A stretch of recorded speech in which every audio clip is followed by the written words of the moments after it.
introducing myself.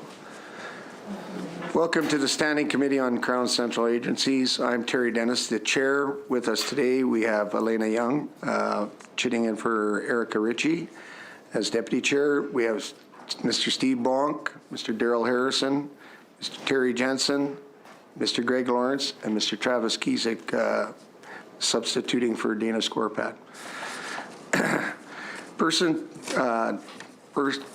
to Rule 148.1, the following estimates and supplementary estimates. Number 2 were committed to the Standing Committee on Crown and Central Agencies on March 31st, 2022 and March 23rd, 2022, respectively. 2022-2023 estimates, vote 18, Finance.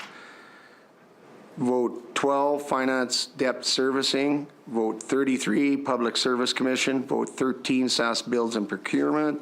Vote 86, SAS Builds Corporation. Vote 151, Municipal Financing Corporation of Saskatchewan. Vote 152, Saskatchewan Power Corporation. Vote 153, Saskatchewan Telecommunications Holding Corporation. Vote 140, Saskatchewan Water Corporation. Vote 150, Sask Energy Incorporated. Vote 175, Debt Redemption. Vote 176, Sinking Funds Payments Government Share. Vote 177, Interest on Gross Debt Crown Enterprise Share. 2021-22 Supplementary Estimates Number 2. Vote 151, Municipal Financing Corporation of Saskatchewan. Vote 175, Debt Redemption. Today we will be considering the estimates for Vote 152, Saskatchewan Power Corporation, subvote PW01. Minister is here with his officials. I will remind the officials to please state your name for the record before speaking, and don't touch the microphones. Hansard operator will turn the microphones on when you're speaking to the committee. Minister, please introduce your officials and make your opening comments. Thank you, Mr. Chair. Good afternoon, everyone. Today I'm joined by Rochelle Barrett-Morphy, Vice President, Corporate and Regulatory Affairs, and Acting Vice President of Human Resources and Safety, Tim Eckel, Vice President, Asset Management, Planning and Sustainability, and Randine Kazmar, Acting CFO and Vice President of Finance and Business Performance. We're pleased to be here today to discuss considerations of estimates for Sask Power for the 2022-23 fiscal year. I'm also joined by my staff within the building, Charles Reed, as well as, I guess the other one's gone. Anyway, Cole Gertz as well has joined us from Sask Power Communications Director. Mr. Chair, in 2021, Sask Power announced it would reduce its greenhouse gas emissions by at least 50% below the 2005 levels by 2030, which exceeds the commitment made in 2015 to reduce emissions by 40% from the 2005 levels. Beyond that, Sask Power is also targeting net zero emissions by 2050. Achieving these targets will require Sask Power to navigate ever-changing federal regulations as well as increasing demand for power in the province. All-time peak local demand records were set back-to-back last year on December 29 and December 30. Sask Power is looking at all options available to help us meet aggressive targets while delivering reliable, cost-effective, and sustainable power. Nearly 400 megawatts of renewable generation is expected to come online in the coming weeks and months. This includes Saskatchewan's 2 largest ever wind facilities, Golden South near Assiniboia and Blue Hill near Herbert. Work is continuing on the Great Plains Power Station in Moose Jaw. This facility will provide crucial baseload power that will be needed as the federal government's regulations force the transition away from conventional coal. This project has already generated more than $45 million in participation from local companies, including $9 million in Indigenous procurement opportunities. Sask Power has continued work to refurbish 2 hydro generation facilities, the E.B. Campbell Hydroelectric Station and the Coteau Creek Power Station, to ensure a supply of emissions-free power for years to come. And looking further ahead, the government just recently released our strategy for an interprovincial approach to the potential development of small modular reactors with the provinces of Alberta, Ontario, and New Brunswick. Sask Power is forecasting record spend during the 2021-22 fiscal year to improve the reliability and resilience of the transmission and distribution infrastructure. This included a one-time grant of $50 million in capital stimulus from Sask Bills and Procurement. Moving forward, Sask Power will continue to invest heavily in the health of our electricity system. Capital investment is forecast to be $1.05 billion in 2022-23. In the coming years, capital investments will continue to be focused on strengthening our electricity system and moving closer to a cleaner energy future for Sask Power customers and the communities served. To undertake this important work, Sask Power will require additional revenue, which is why Sask Power has applied for a rate increase effective September 1st, 2022. This is the first request for a rate increase in over 4 years. These are just some of the highlights of Sask Power's capital investment in the province to continue to ensure that Saskatchewan has safe, reliable electricity at the lowest possible cost. Mr. Chair, these are the conclusion of my opening comments, and with that, we would be pleased to take your questions.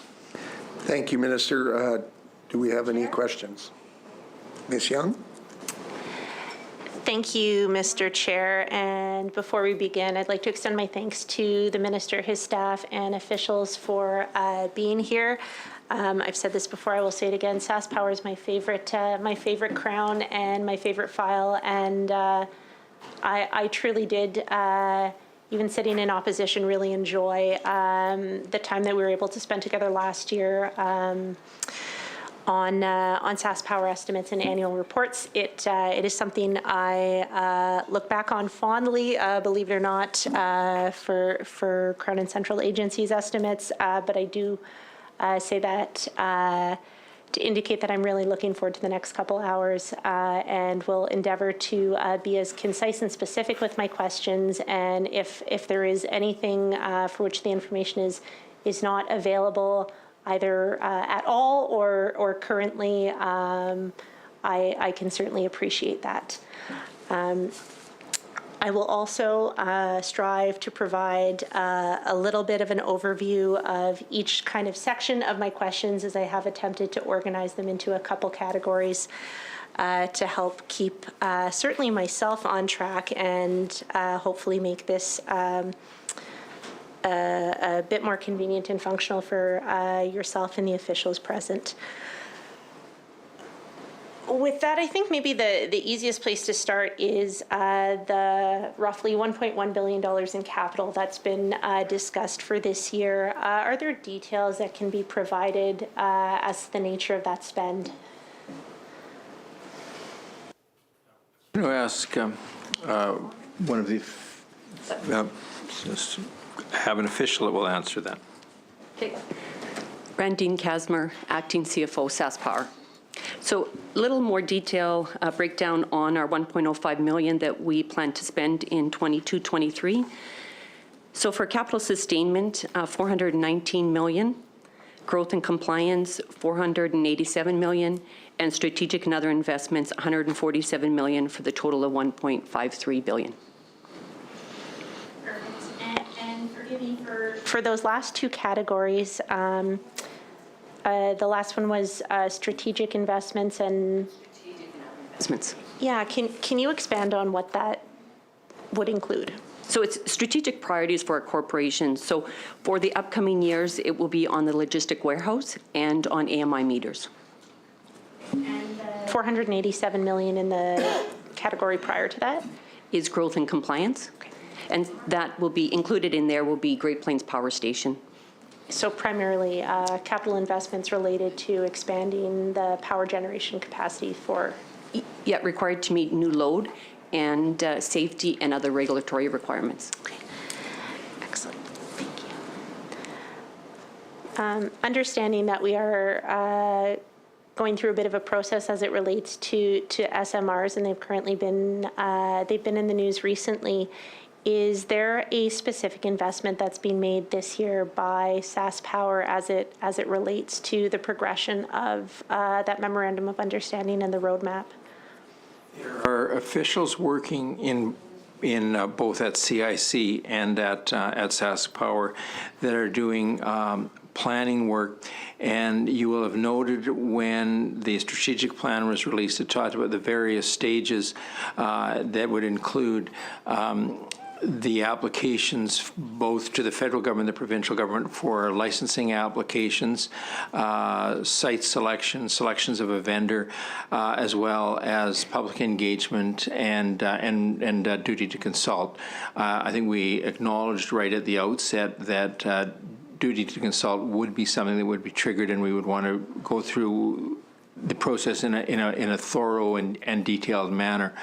A lot of the expenditure that we made this year, which the officials reference, will go towards planning and doing the detailed technical work with regard to vendor selection and that type of thing, how it integrates with our grid. There is no vendor has not yet been selected, but they're well along in the process. Go ahead if you want to give some. Yes, no piece in capital. It'll all be in our OM&A this year.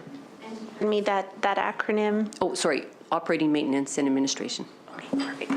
And is there a specific allotment for that SMR work? That's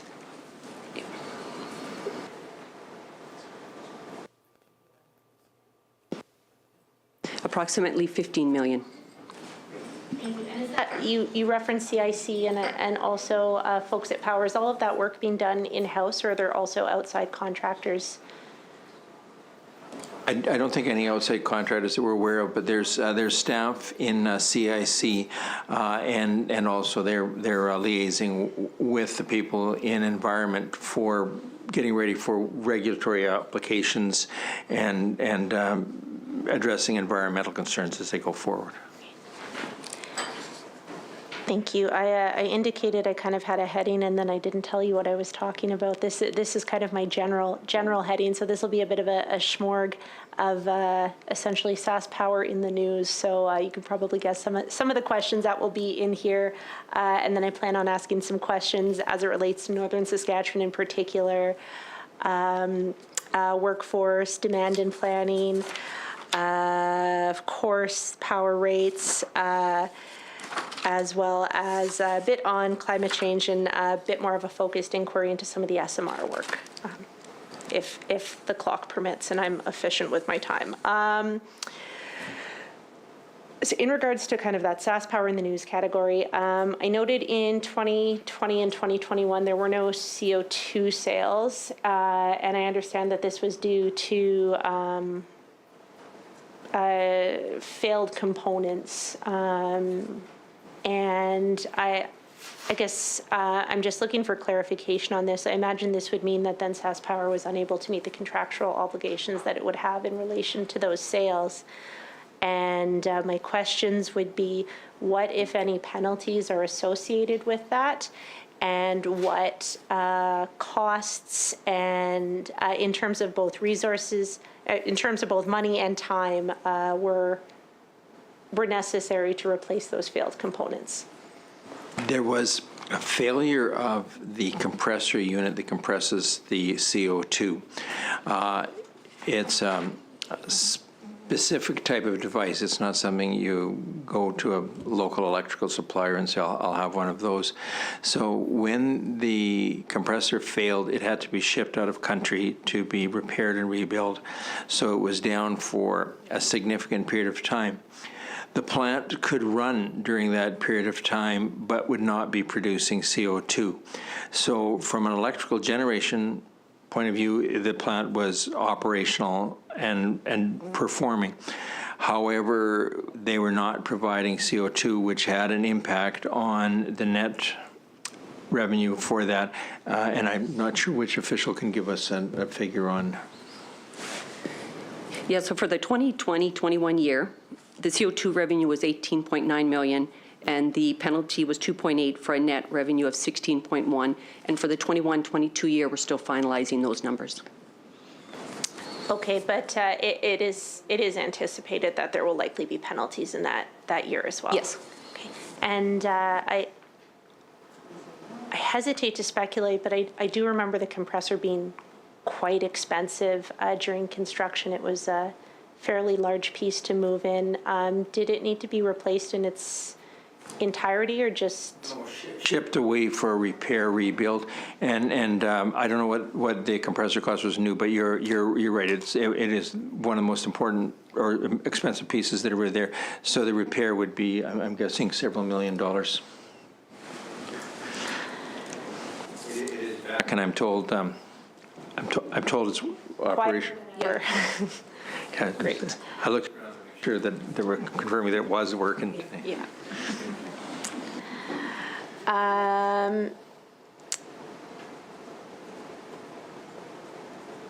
And I think my understanding from that was also, sorry, my last question on this point, that the failed components, the compressor, and I can't recall, I think there was a second component that also needed repair or replacement in the capture side. Were those largely unanticipated, unplanned for failures, kind of random events that aren't?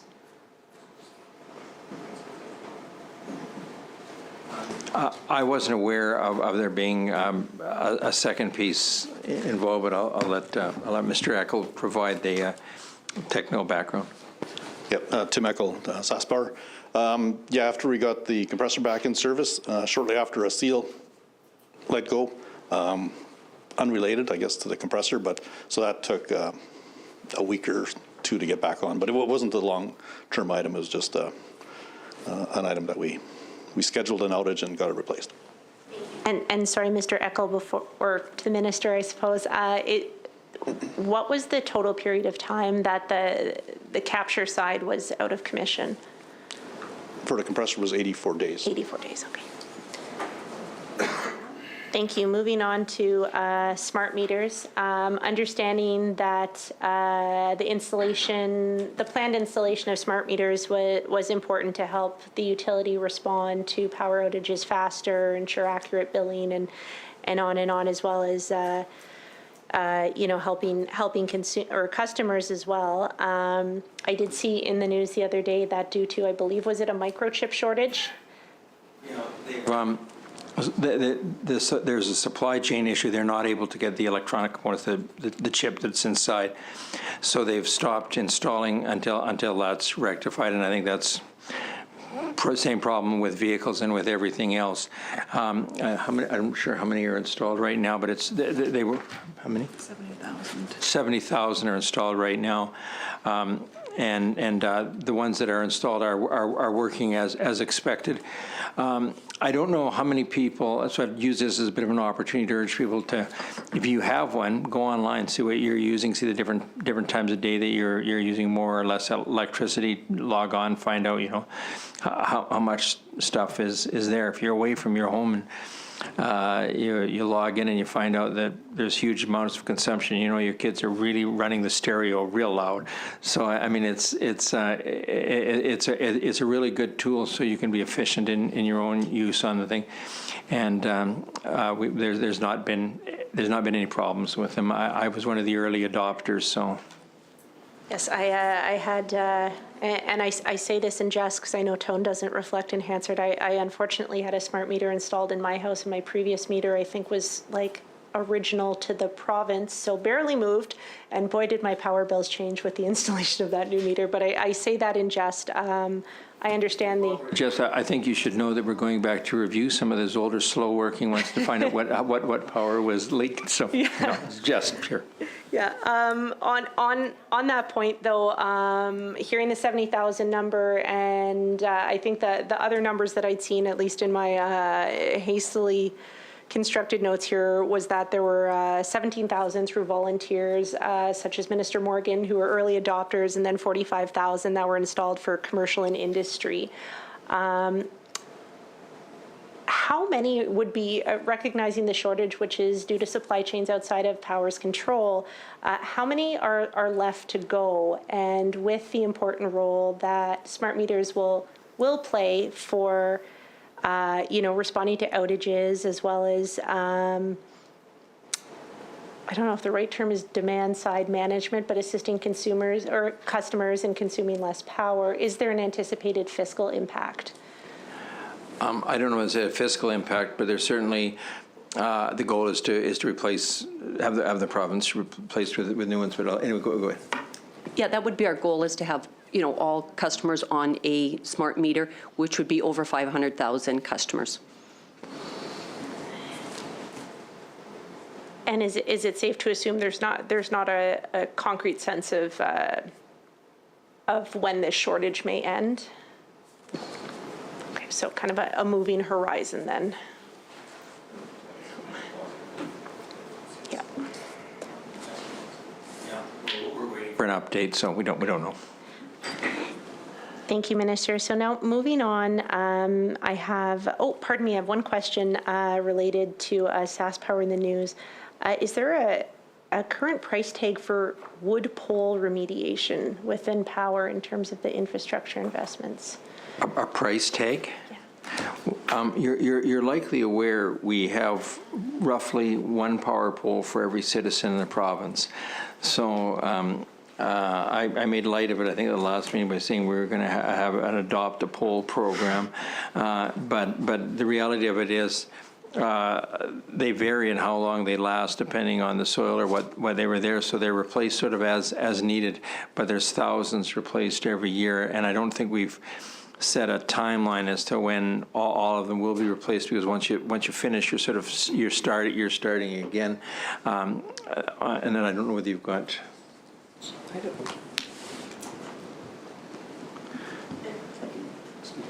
Sure.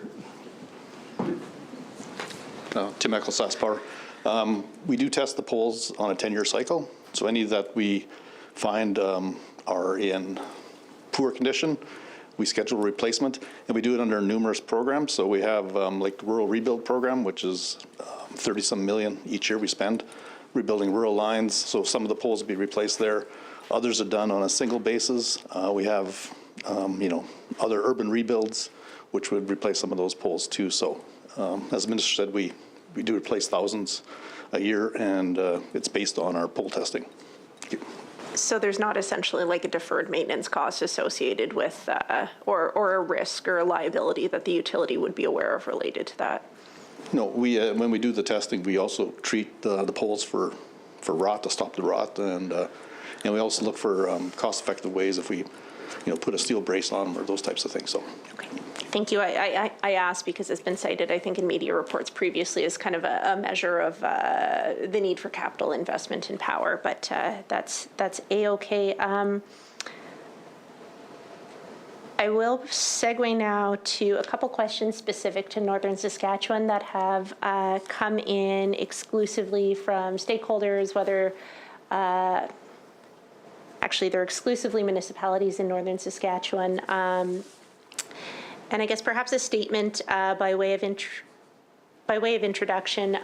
Minister, I know you've spoken about the SMR process that is underway, and while there has been no site selection to date, and that consultation work is still forthcoming in conversations, certainly with some of the municipal leaders from Northern Saskatchewan. They asked me to put in a plug specifically for their northern communities to be considered for future investment, and for that consultation process to at least be considered, specifically the community of L'Orange, to at least begin that dialogue. So I committed to bringing that here, and I'm sure you are in contact with those officials yourself. I appreciate the issue that they're raising, and absolutely we'll stay in touch and want to have further contact with them. You're likely aware there was a significant fire north of PA, so there was a period of several days where it was down, and I come in and thank the SAS Power workers that were out in really adverse conditions, terrible amounts of mud in areas where there was no roads, where they were going through the allowance that was cut out so they could get in and replace poles. And I think they probably did it heroic efforts to get it back on, but nonetheless, for the people that were there, if you don't have power for your heat, freezer, or whatever else, it's a major challenge. And I spoke to some of them on the phone, and we undertook to look at other methods of providing additional redundancy, or there's nothing we can do that's going to prevent another fire from happening, but we'll, maintain what they do around vegetation removal and other methods to try and improve the reliability. But points well taken.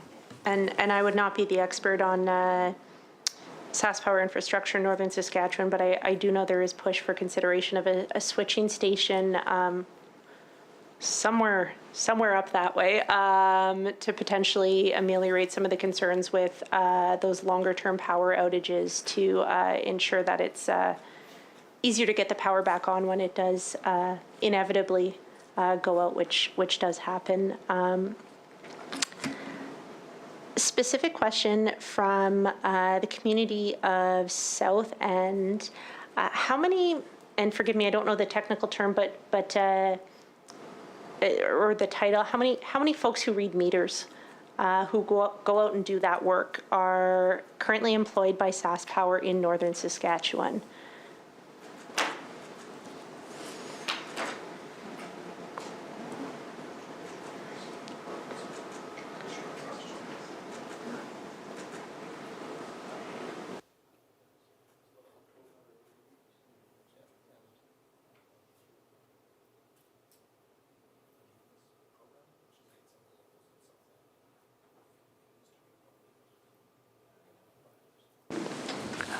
I'm told that province-wide there's 108 meter readers, and as people move to smart meters, that will eliminate or reduce the need for it.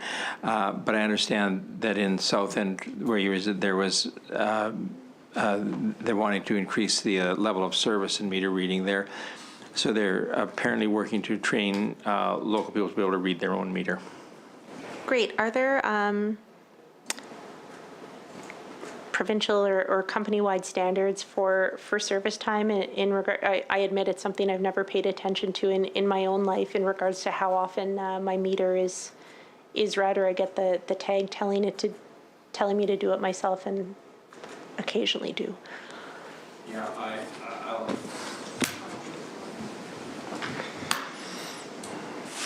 Tim Eckel, SaskPower. With residential meters, typically the meter gets read every 3 months, and in between you'll get a reminder that if you want to read your meter yourself and submit it, you can. They give you a window of time to submit it a week or so. So every 3 months for residential. For farms, it's annual. Okay, and would that standard, like there's no kind of northern allowance or remote, it should be 3 meters province, or pardon me, 3 months province-wide? That's the target now. There's the odd time that, weather-related, for example, in winter, sometimes you can't get in the backyards to read meters and things, so we do estimates in those cases, but the intent is to be every 3 months. Great. Thank you, Mr. Eckel. I'll bring that back. The concerns from the community are obviously around infrequent service and meter reading, leading to those significant differentials between estimates and actual bills for customers up there. But hearing the minister's comments, I'm hoping that will be ameliorated. No, I'm curious. I understand there's hired a local community representative in South End for that purpose. So there's an understanding that the issue is there and that SaskPower is working to address it. So thanks for raising it. Okay. My thanks to the minister and the officials for addressing that. Now, I understand there's a subcontractor in northern Saskatchewan, I believe, called Hunseth, who's used extensively by Power, and I'm curious if there's a number of contracts that could be spoken to, or a value that could be associated with this.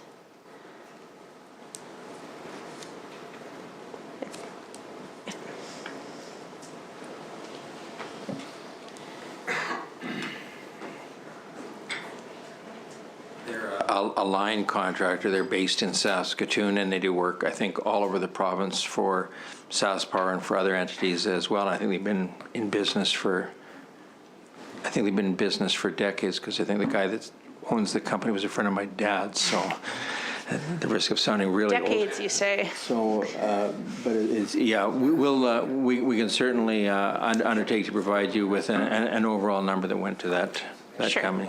Thank you, Minister. That would be appreciated. Moving out of the north specifically, but still staying on that staffing component. I've heard concerns from residents and folks in rural and remote parts of the province about essentially a reorganization or downsizing of district operators employed by SaskPower, and I'm curious, is there a number that could be provided as to the number of district operators employed by Power even over the past couple years to get a sense of whether that is in fact declining? I'm told there's approximately 300, and I think the number is not changed. Yes. Yeah, static number. Steady year over year? Is there like a centralization or reorganization taking place then that? Typical SaskPower. There has been some consolidation. We're finding we can't recruit to some of these smaller towns, so and then the other issue we have is previously we'd have 2 or 3 man districts, or person districts, and they'd have to be on call every second weekend or third weekend. So now we've gone to 5 or 6 person districts, same number of people. We haven't reduced that number, and they just have a larger geographic area that they cover. But So hearing that, and forgive me, I'm a bit out of my depth here, has the number of districts itself then shrunk as they become larger? not recently. Over the last number of years, there has been a consolidation to some extent, but as far as field staff go, we still have the same number. Okay. And when would that consolidation have begun? Forgive me. Well, it probably started 12, 15 years ago. Okay. Is when it started, and Long-standing. yeah, and it's And so as a consequence of that, are there, I guess those folks would have longer drive times potentially as the area that they serve would be larger. Is that a fair assessment? in some cases that would be the assessment, but not in all cases. If you sometimes look, smaller districts sometimes shared being on call, so they might have had the same response time, 10 years ago as they have today. But the intent is that we try to keep it to a limit, probably less than an hour drive to any customer. It's kind of a rule of thumb. Okay, so then is there a maximum drive time for district operators? Like would they have a maximum radius, I guess, that they would serve of 3 hours or 1 hour or what? Well, just, if it's possible, we try to keep it within an hour. Okay. Now, depending on certain districts, that might be extended or shortened. It depends, but that's the rule of thumb. They are anticipating adverse weather. The crews will go out in advance of the weather settling in so that they're at locations. They're at locations where they're able to access where they anticipate the breakdowns to be, where areas of high wind or rain and ice sticking. So they're trying to eliminate the travel time so that they're more available as the weather makes it available. If I could go back to your question about Hunseth Power, 2020-21, the total paid was $22,295,598. Thank you, Minister. So perhaps just a couple more, or maybe one more question in regards to the district operators. So hearing what's been said about, the efforts to deploy staff in advance of adverse weather effects, and keeping those drive times to around an hour, assuming, those folks get windshield time. And are there concerns around increased delays in getting the power back on as a consequence of those larger districts? Temecula SaskPower. I would say we're addressing those concerns with technology as well. Part of our, AMI meter program, we can tell when there's outages, so we don't have to wait for somebody to call in. We can respond right away. The 70,000 meters that have been put out there dispersed across the province, so we have a good sense of where things are. And then as well, we're starting to put some, automation into our substations and different things like that we don't have to send a person to get information, and they can operate devices remotely. So we are addressing it that way as well. And sorry, last question to the Minister, probably for Mr. Eckel. Are there any areas that the utility would identify as essentially, deserts that would have a longer drive time due to perhaps the dispersed nature of the population, or?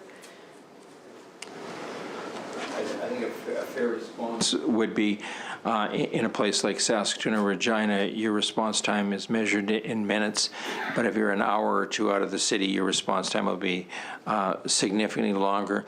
But if you're in, for example, southwest part of the province where it's a lot of ranch land, you'll travel a lot further. And then in the far north, there's bigger distances between the communities, and a greater whatever weather outage took the line down may make the roads impassable as well. So I think the idea is to try and have the staff as close to where they're needed, so they're able to respond as quickly as they can. Having said that, the other thing that SaskPower is working to do is enhance the reliability of the distribution system, so there's fewer outages in the first place, rather than, naturally they have to reply whenever there is an outage, and in provinces large as ours, they're certainly going to happen.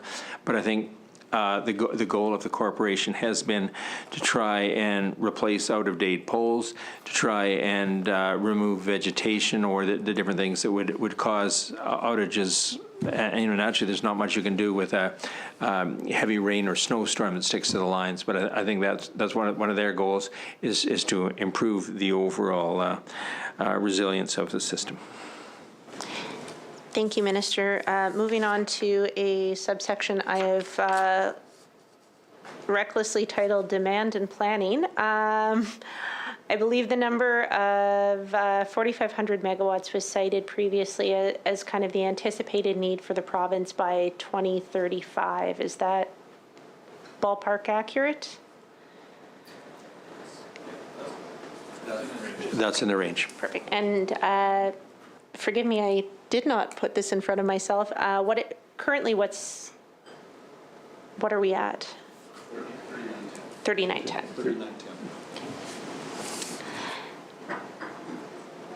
So 3910, I look at that, and I was reviewing some of the peak days that obviously power hit, those back-to-back days in the winter, and I believe in summer we also hit a peak consumption day. Perhaps I'm thinking of 2020, but I had, actually I believe my numbers may be 2020, so I anticipate it would be higher, but the numbers I had from 2020 for peak consumption were that peak day in winter 2020 was 3,695, and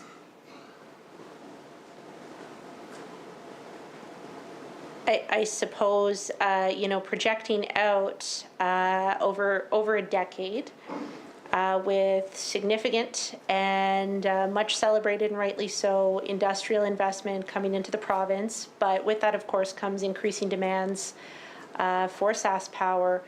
I'm curious about the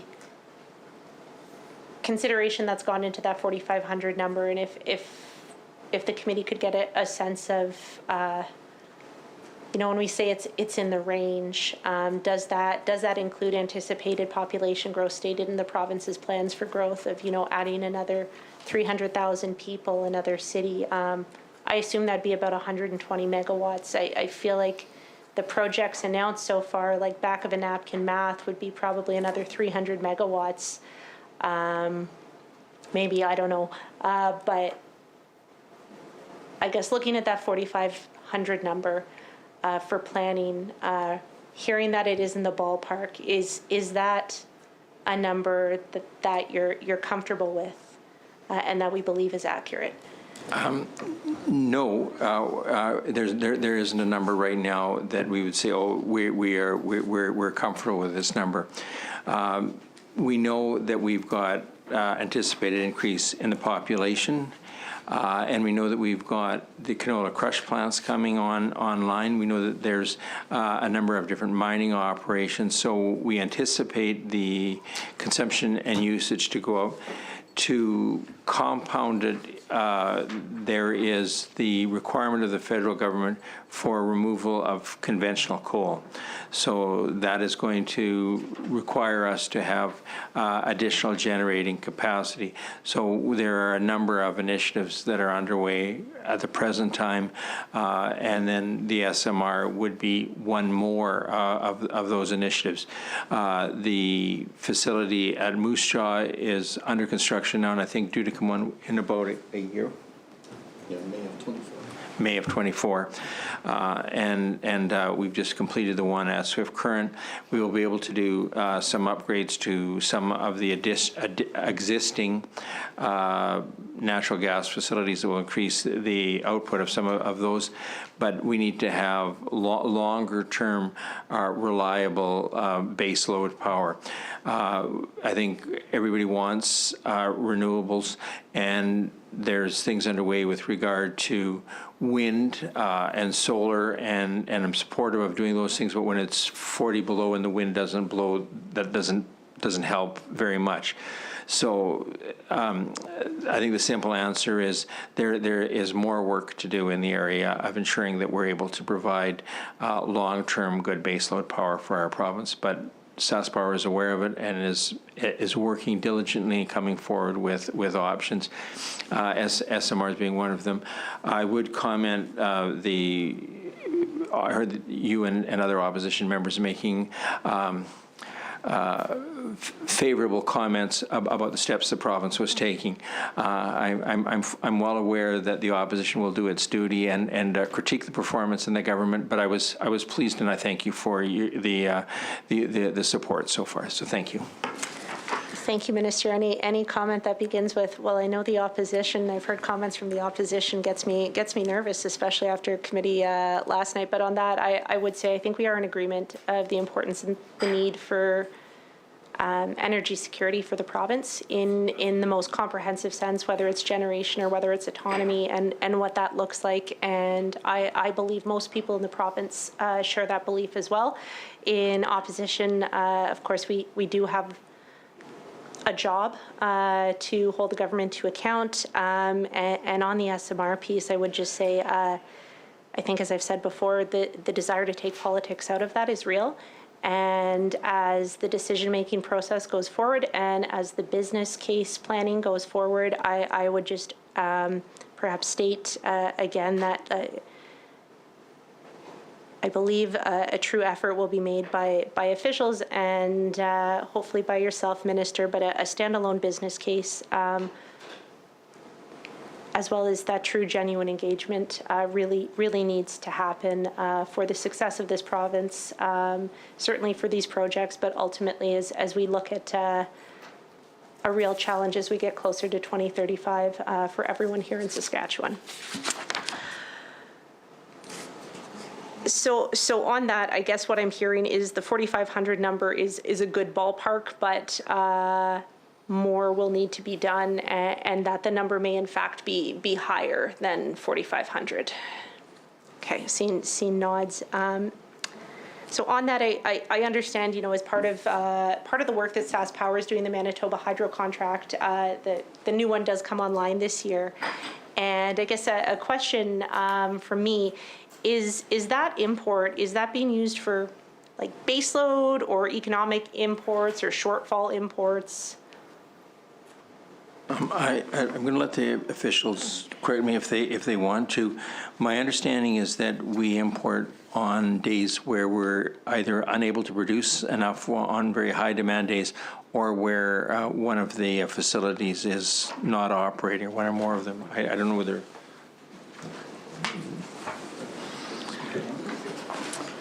Typical SaskPower. Yeah, our contracts to date have been, as the minister indicated. The one coming up, it's going to be more base load. Just we're trying to, reduce the emissions and the carbon tax, those types of things, and it was a economic alternative at the time, so that's why I'm proceeding. So then is that import pricing fixed, or does it vary with demand, understanding that, you know, when Saskatchewan's experiencing significantly higher demand, I would anticipate that our neighbors would be as well. It's a fixed contract right now. So the cost isn't higher with peak hour or anything? No, it doesn't like change, that? no. Okay, great. So perhaps one more question about imports and exports here. My understanding is that Great Plains and what's the other wind? When you refer to the one at Moose Jaw? Moose Jaw and Swift Current? Wind. Beckvar, thank you, are coming online this year, and looking through, I think it was third quarters or some of the SAS Power reporting, it looks to my untrained eyes that this actually leaves the province with a surplus of power. So I guess my question is, are we both importing and exporting more in this year? Wind? Or just Power in general? I know we have a net import of 3% of the total energy that we consume, but I'm not sure what's up, what's down, but we have a net import of 3%. And is that net import lower than what we're exporting? I think that's the difference, right? The import is what we're getting from Manitoba, The total, yeah. and then export depends on the market conditions. Yeah, go, please. Yes, the import is what we're receiving from Manitoba Hydro, and the export depends on market conditions. If we can export and increase revenue and keep rates down, we will do that. We're also we're adding renewables, which are intermittent, but when they're operating, we'll try to run our gas or fossil fuel plants back to reduce the import the carbon tax. I mean, so that's kind of why it looks like we're adding more generation, but just how we operate it, we're trying to reduce the emissions in the province is one of the main goals. If we can make additional revenue by exporting, we will do that. Okay, so what I'm hearing then, just to make sure I understand, is that the utility will go with what the most economic power source is given the demands on the system, or is there an obligation to follow those power purchase agreements regardless of whether the cost of power may be more or less from wind or natural gas or something in-house? It's a combination of economics, emissions, and our grid control people would look at those two factors and determine what the need and demand is in the province. Asking about power purchase agreements, are you talking about imports, or are you talking about ones that are wind and solar within the province? In that I was specifically talking about imports, Okay. but yeah. But I suppose it's the same question regardless. Necessarily, there's the imports are sort of on an as required in a business case model, but a lot of the PPAs with smaller producers in the province, we have an obligation to purchase whatever they put online. So I think that's one of the challenges with groups that are providing solar or wind. They'll have the system up and running, and then the expectation is that SBC will buy everything that they can produce, and then if it's running long and run, they'll ramp back whatever they're doing with natural gas or whatever else. But with those systems, you never know how long or what they're down for, what they're up for, and some of them are very small, 1, 2, or 5 megawatts, and you don't know whether they will be up for any particular time. So the SPC has got to be ready to ramp up base load, whatever they can. But when those entities are ready to produce power, even though it may be more expensive to buy from those, SPC wants to foster the relationship with those entities and wants to encourage having more of them.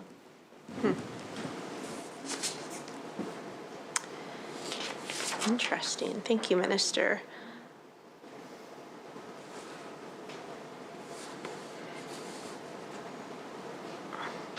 So perhaps moving on to power rates and the rate application. I guess a couple specific questions.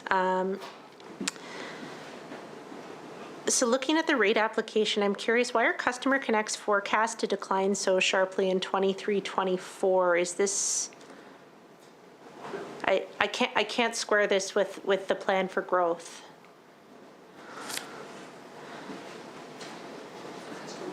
Contributions?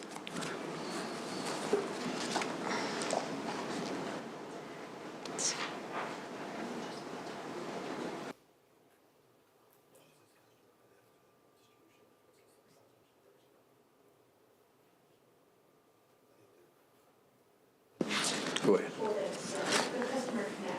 Projected to be down in SaskPower's application 23-24. Yeah, so our distribution connects would be fairly consistent, but on our transmission, it would vary depending on when the customers are coming online. Sorry, I'm not sure if I'm understanding. So to connect a customer, so our distribution would be fairly consistent, right, as through it. But as large transmission customers, they would be depending on when they connect. So we must have just fewer customers, large customers connecting in those years. Okay, so that, perhaps this is my ignorance, a customer is not a customer is not a customer. It would, like one big industrial client doesn't show up as a customer connect the same way that, MLA from Cannington will show up as a customer connect. But there would be different values. Okay. So the decline is then perhaps just a lack of large customers coming online in 23-24, not necessarily residential, farm, small commercial. Correct. Okay. Residential commercial would be in the distribution, which would be fairly consistent. It would just be in our transmission that would fluctuate. Okay, great. That clarifies my confusion considerably. Thank you. So then, in the business case for 22-23, why does the estimate for net income, which I believe is 33 million, which was also confirmed in Power's answers to some of the rate review questions, why does that differ from the provincial budget estimate of 48 million?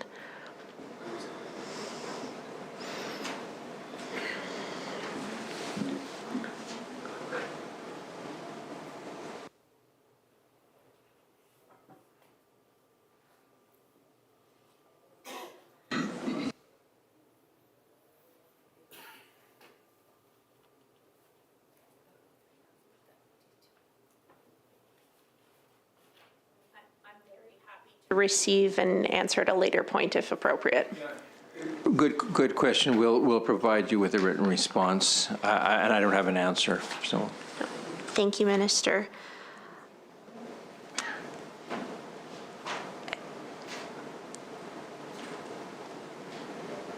So,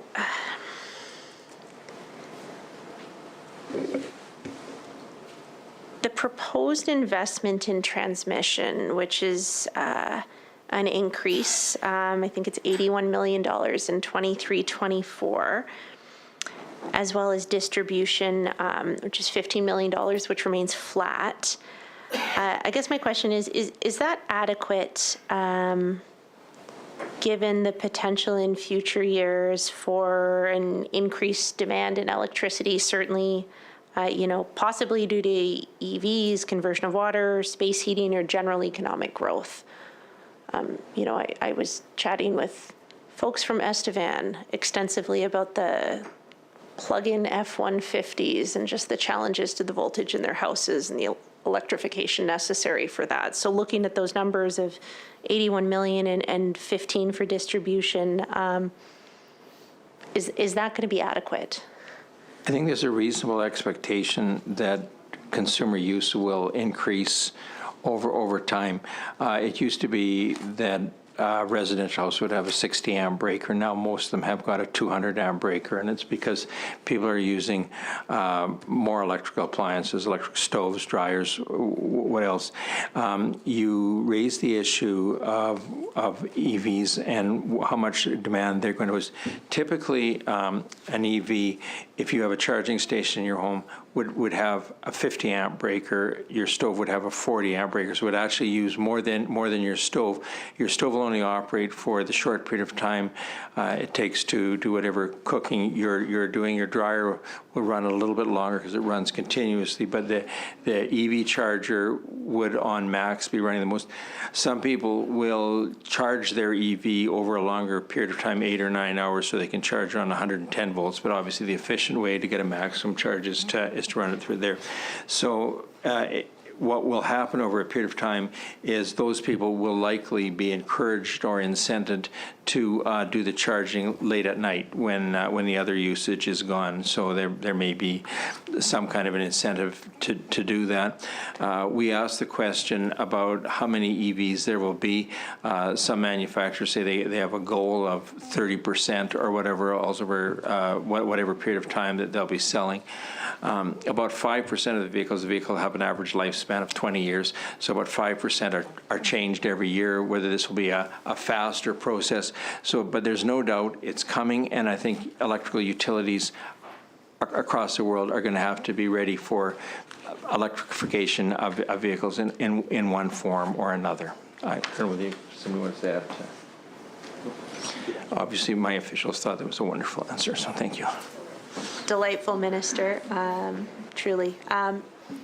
So traditionally, there's a positive correlation between GDP growth and demand for energy.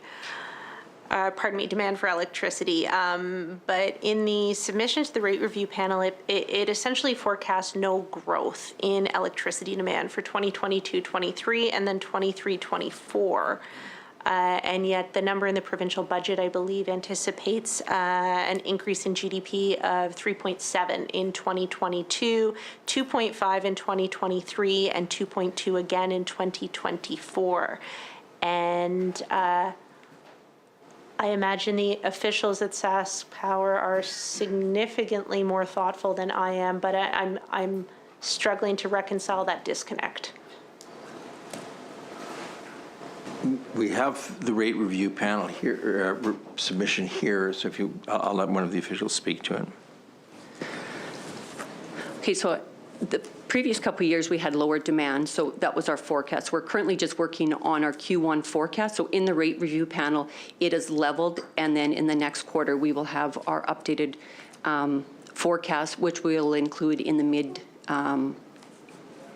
mid application. It'll be updated, and we're projecting about a 1% growth over the next, per year for the next 10 years, is our high level. In regards to 1% growth every year for the next 10 years Yeah. in the demand for electricity across all customer classes. Yeah. Okay.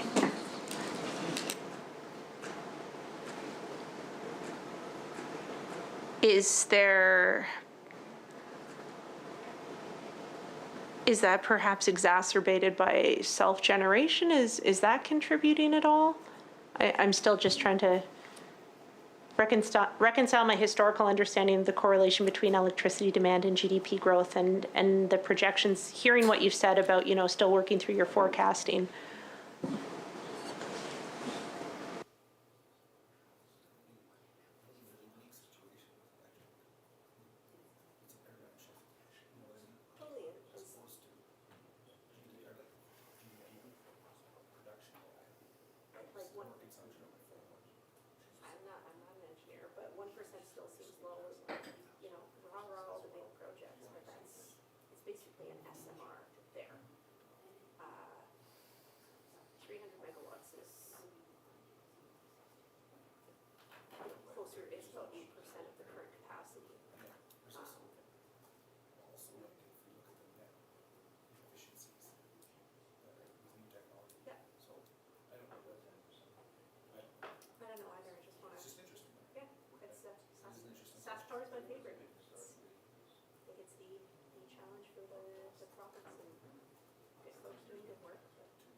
question about the number of 1% for increase in growth. Over the last 10 years, it's been probably closer to 2%, so they're assuming perhaps a leveling off and possibly a greater amount of self-generation for consumers that would have solar panels, whatever. I think these are projections and estimates. I would hope that speaking for the province, would like to see us with the problem of having even higher consumption or growth. But anyway, it's based on past experience and their projections. Thank you, Minister. So recognizing self-generation is, potentially a boon, but also a significant challenge for a traditional utility like SAS Power. Is there a number in regards to how many firms currently self-generate in Saskatchewan? And if somebody's looking for that number, I'm also curious about the approximate capacity of those facilities. They vary. There's also some cogen facilities that sell back to the grid. There's some of the larger companies were using self-generation because they were not obliged to pay carbon tax. It was sort of behind the meter. So I'm guessing that going forward, that ability to avoid tax that way will likely be eliminated, that the federal government will adjust their requirements going forward so that will no longer be incentive to self-generate that way. Now, customers may still choose to do that for whatever ESG requirements they have, or may just choose to do that in any event for reliability or whatever else. But right now there is an economic incentive to do it because people are avoiding the carbon tax on it. But I don't think that's something that will last indefinitely. So.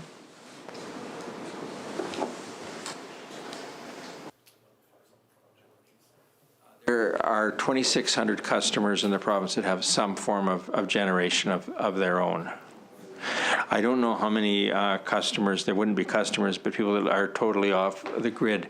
I know a handful that are doing it, and it's in this province. I don't think it's a fun thing or a reliable thing to drive up to a northern lake because your generator gave out when it's minus 40 and you've got things that are going to freeze. So. It is a choice. Of those 2,600 firms, is there a capacity estimate that could be provided either now or at a later time?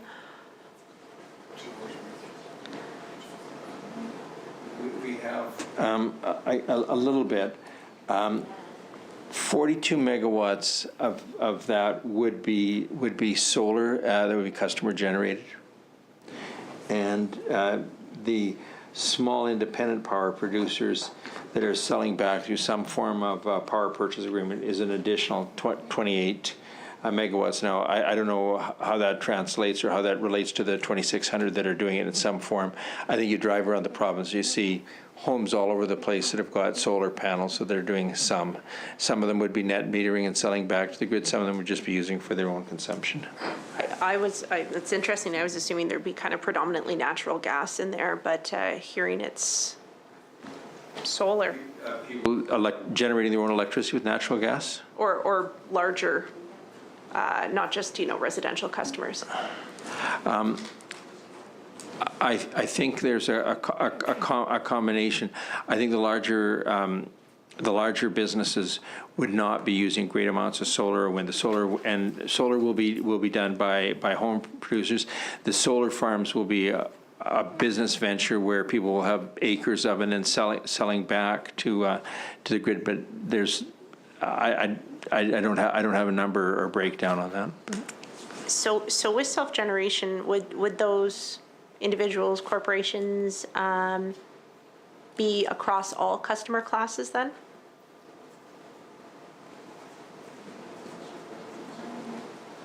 Yeah, they think there would be some in virtually every class there would be. Okay.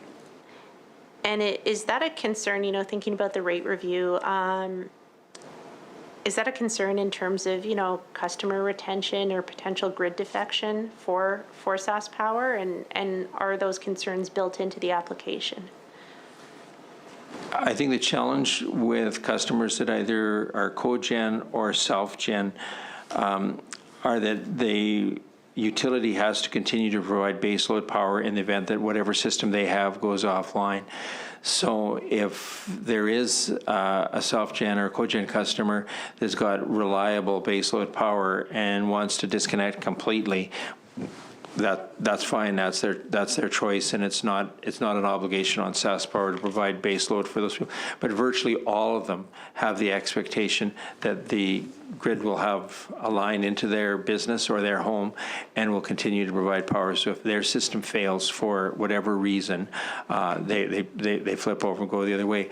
And when it's small users, it's not a big factor. But if you have a mine that's using several megawatts, then it is an issue that you're providing them with baseload power. They're not using it, so it's not running through the meter. So that's where the challenges go. I think they're watching carefully to see what happens on it going forward. But to your comment, I think the makeup of the customers are different than what they were a decade ago. Customers have their ESG requirements, so they're expecting to do more themselves, and there's certainly a general expectation even on the part of residential consumers. They could put up a handful of solar panels. They could do this. They could do that. People are doing it. Maybe I'm mistaken. I feel like I waded through an incredibly technical third-party report on. Am I remembering? Am I mixing things? The capacity reservation service rates, is that specifically for? I guess my question to the self-generation there is, does SAS Power cover all the costs associated with providing that backup power? When they connect a customer, they try and adjust whatever rates they think the customer is going to use. But the assumption going into it is that the customer will be 100% using SAS Power. They may save some money as they go forward, but the cost of the hookup, the capital, and everything else, they approach those projects with the idea that they're assuming that it will be 100% consumption of SAS Power's supply.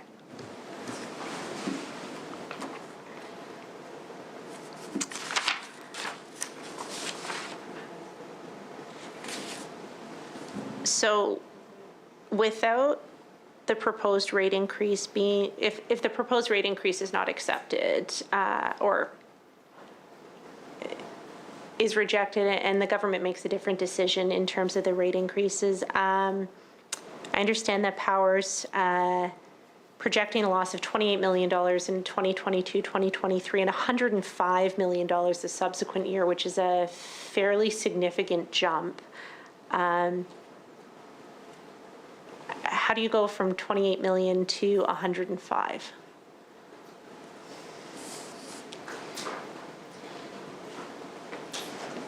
The first year rate increase, that would be based on 6 months. And so then the next year, it's a cumulative. So it's the 6 months plus another year. So that's where you get from the $28 million loss to $105 million. And do those losses contemplate a dividend for the subsequent year? So we pay dividends to CIC based on our net income. So if we have a loss, there would be no dividend. So I hear that, but then I note this year, without the rate increase, Power is projecting a loss of $28 million, but is currently paying a $48 million dividend to CIC. So for the current year, 2021-22, we're forecasting a net income of $10.3 million. Oh, pardon me, I'm mixing up my years. So the 48 is on this year, and the $28 million loss is on next year, and would not contemplate any. Correct. Dividend. That's okay.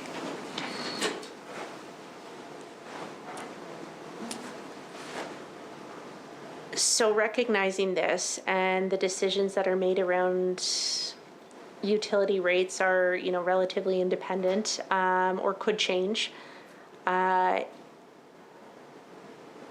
also recognizing the significant work that we've canvassed tonight that needs to be done to get to 2035, essentially for, the Crown to, fight for the survival of energy security for the province of Saskatchewan. Is there contemplation of foregoing dividends from the company, even if it does show a profit, to allow it to invest as necessary? I guess sincerely looking at the challenges facing SaskPower when it comes to infrastructure, when it comes to making those 2035 targets, I assume this goes into the assumptions that the utility makes when projecting outwards, and Utility makes its best projections going forward. As additional capital costs are incurred, they could be paid for by a variety of different methods, rate changes, additional borrowing by the Crown, customer contributions from longer distance hookups, and a variety of different methods. So I think the appropriate answer would be that it would be looked at on a year-by-year, month-by-month basis as to how best to ensure the viability of the Crown. CIC looks at the debt equity ratio and the ROI. Those are the two sort of key factors that were there. As you're aware, last year there was a 10% reduction in the rates, and there was concern at the time that would impact on SaskPower's bottom line or their debt equity ratio. So that was provided as a direct grant from the GRF, which is always an option. So I wouldn't speculate as to how different capital would be financed going forward, but there's no doubt there is a substantial amount of capital, as there is with utilities across North America, especially as they move away from renewables. Those are going to become expensive capital items to try and replace, and there will be a need for money to fund all of those. for sure, and thank you, Minister. I in talking about the rates in particular, my canvas of recent history was that in 2016, power rates were increased by 5%, then increased 3.5% in 2018. November 2020, you had the 10% reduction through, forgive me, I can't remember what we called it, the economic recovery rebate. Increase for the last 4 years. 4 years. Yeah, there's been a reduction of the 10%, but the dividends have varied. In 2011, there was no dividend. 2012, there was a $120 million dividend, and then there was a number of years where no dividend was paid. 2018-19 was $20 million, and that was the same in 2019 and 2020-21. It was $43 million. So they would pay them based on a variety of reasons and in consultation with CIC. Thank you for that. And I hear what you're saying about the, looking at the news release, SaskPower has applied to the rate review panel for its first increase in 4 years, but back in I believe it was 2018, there was kind of like a never before seen hue and cry over the proposed rate increase, and it was initially, I think, a 5% ask that was walked back to 3.5%, and at that point, the rate review panel said that 5% was too steep, citing concerns with the impacts, obviously, on individuals, businesses, the viability of attracting an industrial strategy to Saskatchewan with power rates, and the rate review panel at that time noted that the trend line was up.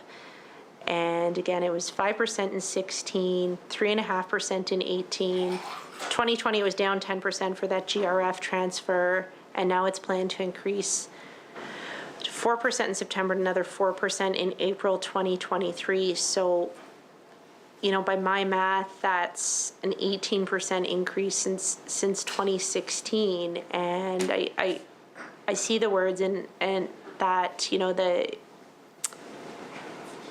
Is Troy still interim CEO?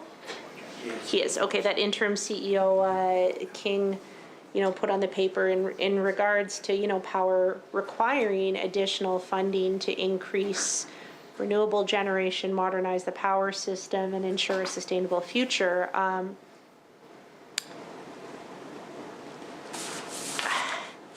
I guess my concern or my question is, not just reading off rate increases, I promise, but is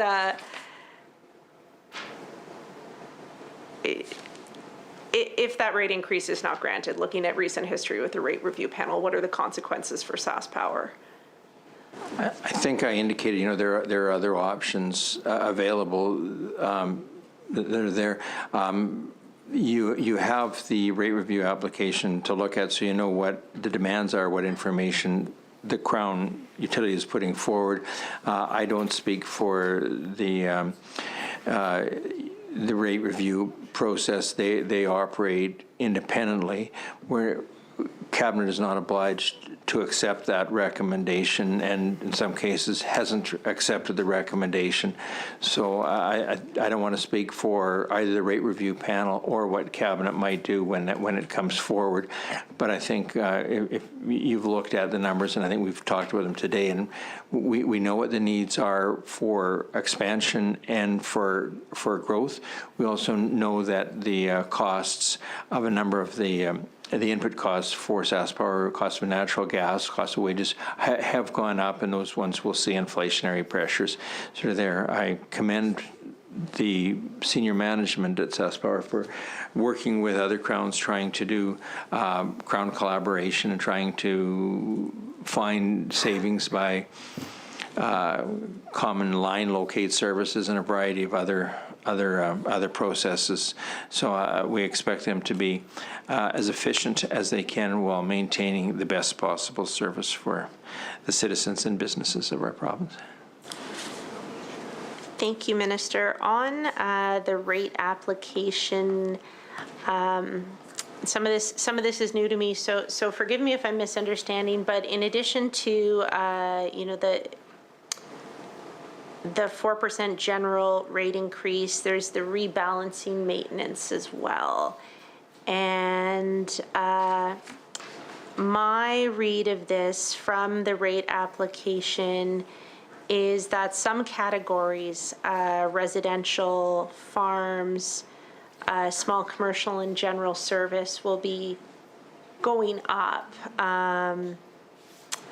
in regards to the rate change and their revenue to revenue requirement ratio, where and some of these are going up more.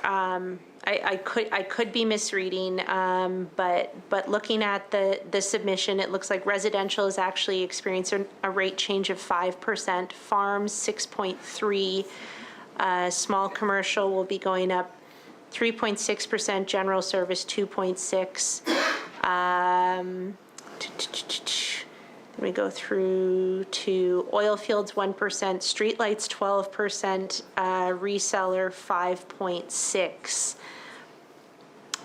Is the overall goal of this rebalancing, looking at the discrepancy between 1% to 12% for streetlights, which I never knew was its own category, is the goal to get that revenue to revenue requirement ratio to 1 across the board?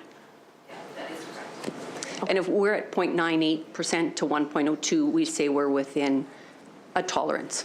Okay. So that is our goal, is to be at 1-to-1 revenue to revenue requirement. And I imagine the work of getting to that, forgive me, I'm not sure how we say the acronym out loud. Is it R/RR ratios or RRR ratios? But to get those ratios, has that been the work of several applications, or is this the first step? So the last time we did a revenue rebalancing was in the 2018. So we will try to smooth it out over the next couple, get back to the 1-to-1 ratio.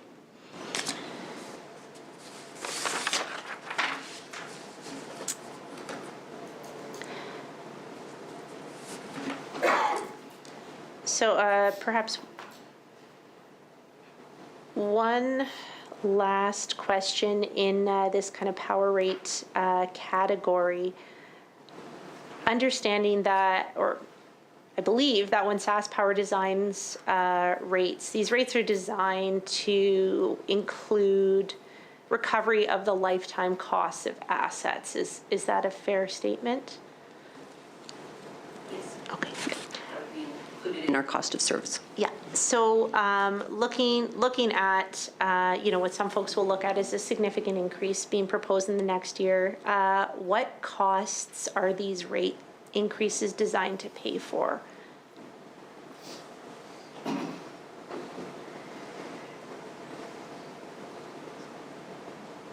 You'll be talking about the capital assets and the lifespan of the various capital assets. Yeah. We're investing a lot into that. Yeah, go ahead. Tim Eckel, SAS Power. Yes, a number of rate classes, for example, farms and residences, we're investing a lot of money into the sustainment to, a lot of those facilities are, 50, 60 years old, so they're fully depreciated. As you replace them, those depreciation costs come in. And then as well, we still have a, number of customers per kilometer is really low, so there's a lot of cost there as well. And then, just depending on what the capital investment is into those different categories. So. And of the capital investments, are there specific projects that are being anticipated, built into this rate increase? Well, we have a number of capital statement programs, and we plan to continue those because we know we have to maintain the system. And there might be a few that we would, depending on the age of the facility, start to ramp up or ramp down. And streetlights would be an example of one that, we've been ramping up because they're just getting to the end of life now after all those years. So. Sad, I had a very old street light outside of my house, and I loved actually not having a street light as my house was dark at night, and the good people at SAS Power have replaced it, and it shines directly into my room, much to my privileged regret. Saskatoon, where most of the street lights are paid for by the city. I learned something new today. Yeah. So. Okay, there you go. Those 2 generators. I have, if you've got a good seat open for me, Minister, I'll consider it.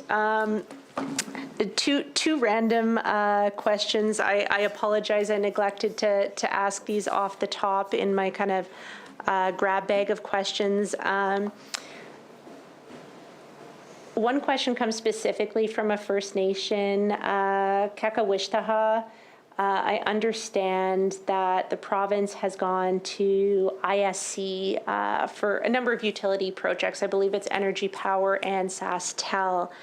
And of course, there would be a duty to consult. And my question is about this First Nation specifically, but they asked this to be raised more broadly in the context of duty to consult, hoping to share their information and get an answer. So again, my understanding is that the province has gone through ISC for these 3 proposed utility projects, and that there is that duty to consult being triggered. However, whether or not the community actually wants these projects may be in question. I actually don't know the answer to that. And of course, everyone understands that duty to consult is incredibly important. And consultations must be done with and by these communities, not just to them. And the concern from Kakawishtaha is that they actually do not have the resources to participate in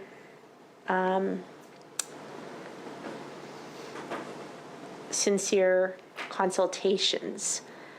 And I don't pretend to be an expert on this piece, but the concern from this nation is that how can they participate in consultation if they don't have the resources in place within their own community to do that? So as a question, recognizing that with ISC, SAS Power will have some relationships with First Nations, many First Nations in the province. is there a specific budget allocation that is being made for communities to conduct that real engagement?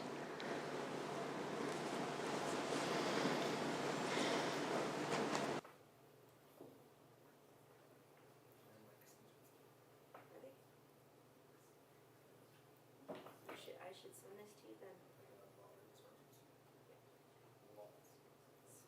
Well, I will happily send you the, well, I will happily pass you off the letter of the. Okay.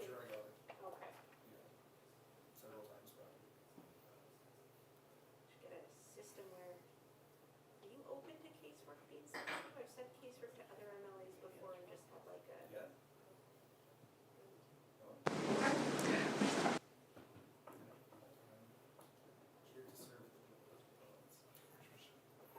We don't know about the specific project you're referring to, but we can give you a general answer about the duty consult process as well as ensuring that the First Nation has capacity. So I'll let the officials speak to it.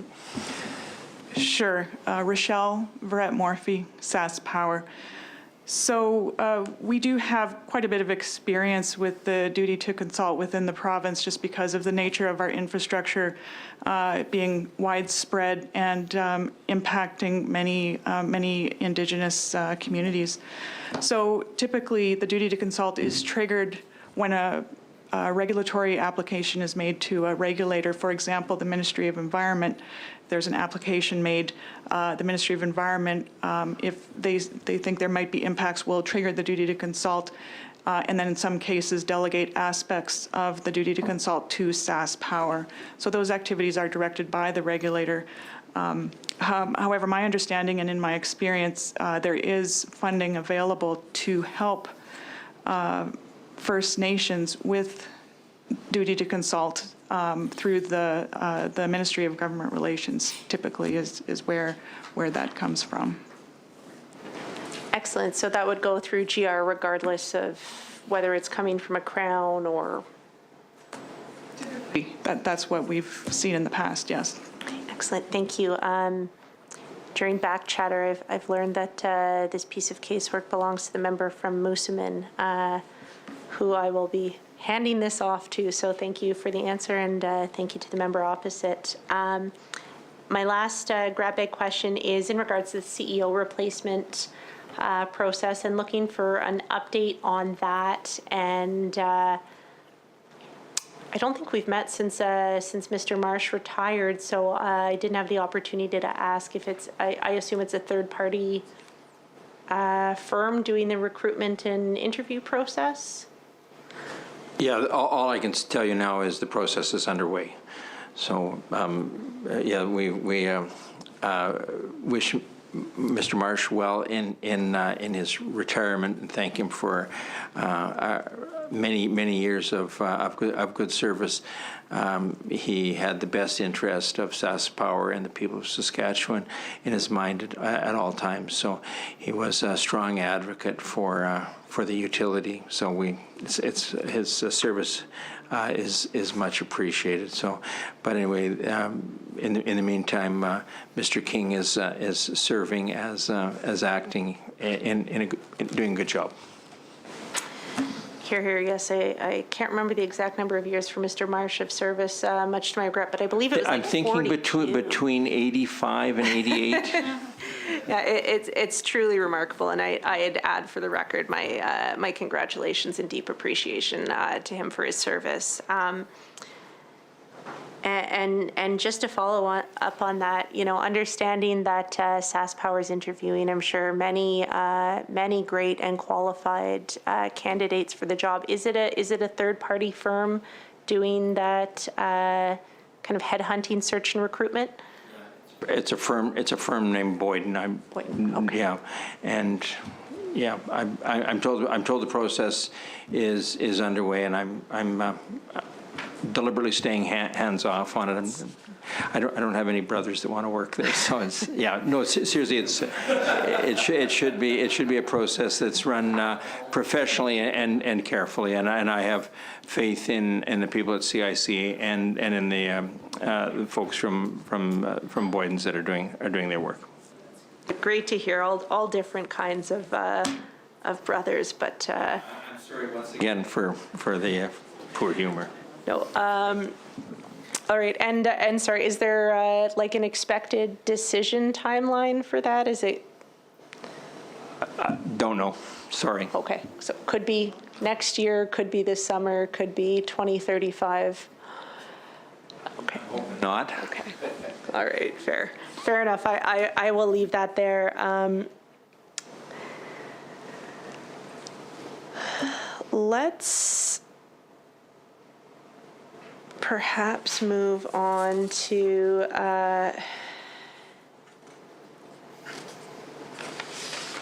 I apologize. I misled the committee. I have two more random questions. Yeah, no, and it won't be the last to the member from Cannington, but I will note it is always due to a scattered mind and never due to malice.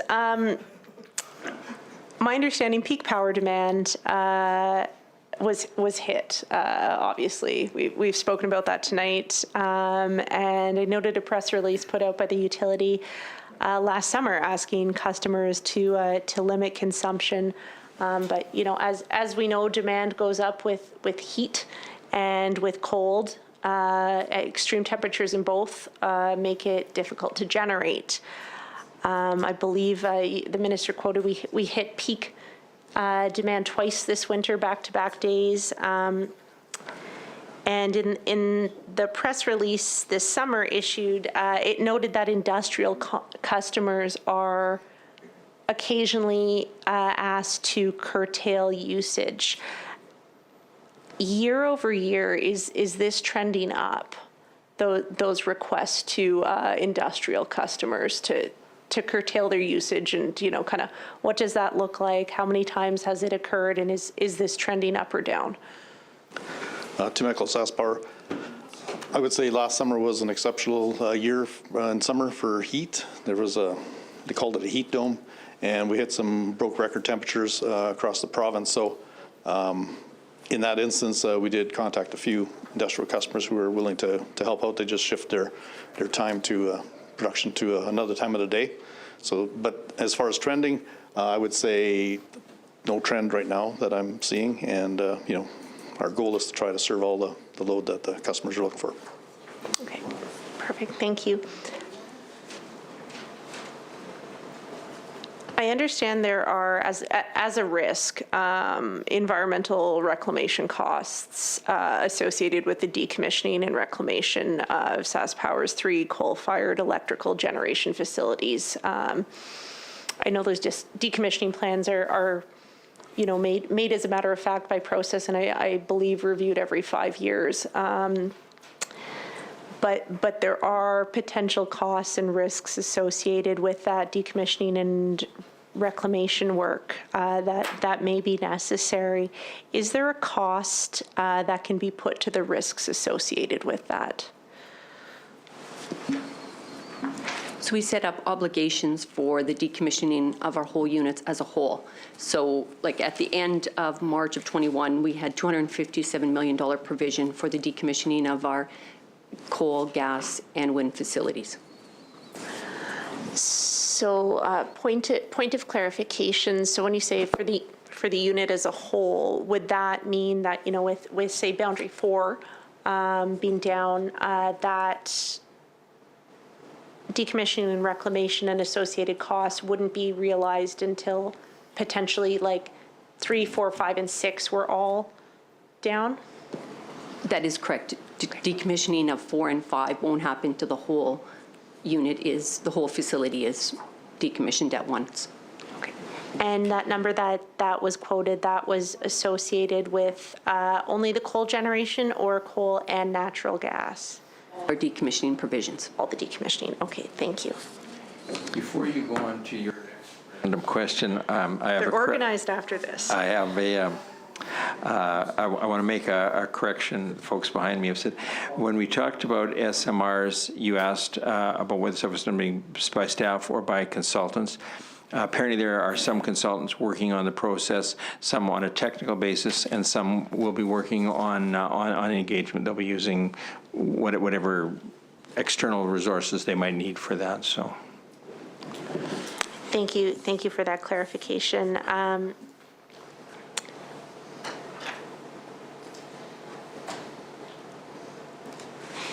Is looping back to SMRs through my disorganized questions, which I will endeavor to stay on, and looking at the clock, if I have the opportunity, move on to some climate change, but potentially we'll get bogged down with, not bogged down, we'll get deeply riveted by a discussion on SMRs. You think I'm funny today, or you're doing a bad job masking your cruelty. It's one or the other.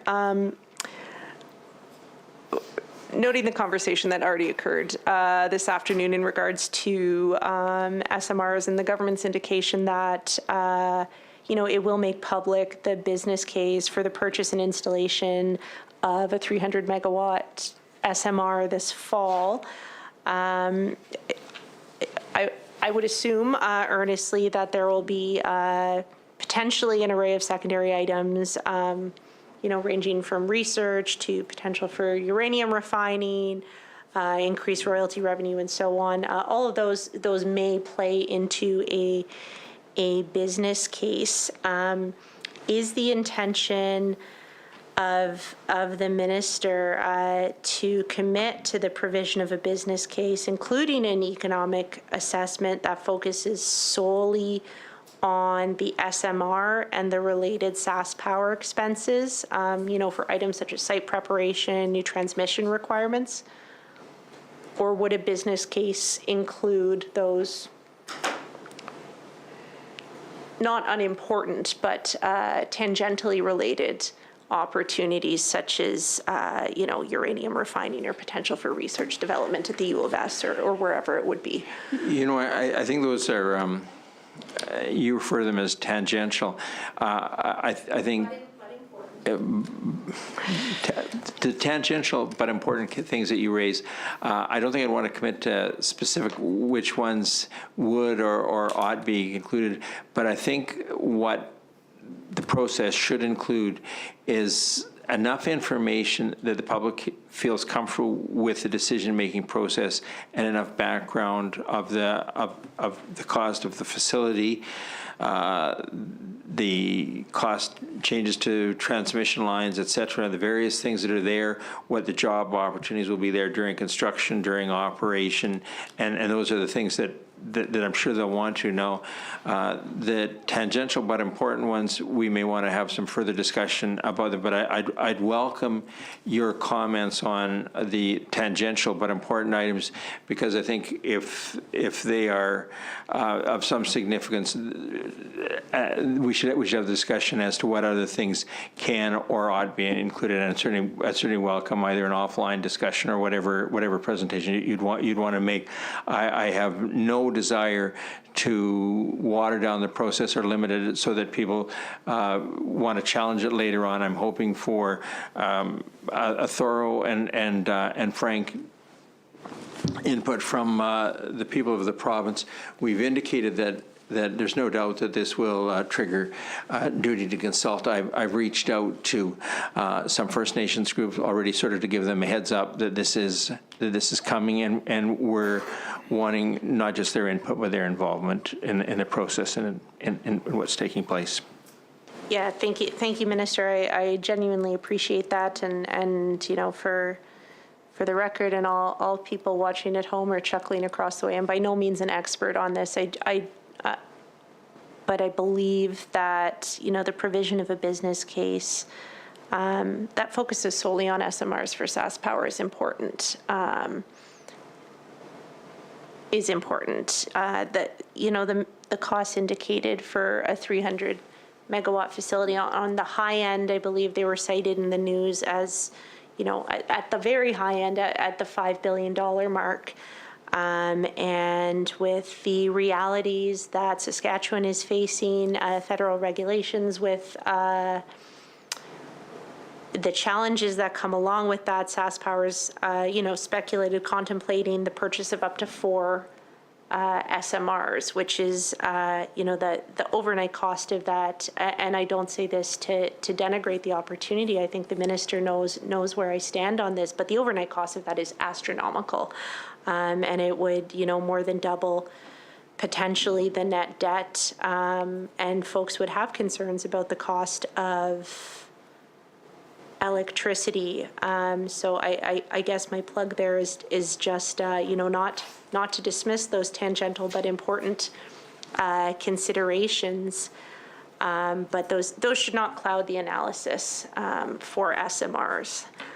That would be my rambling statement on that. But to a question,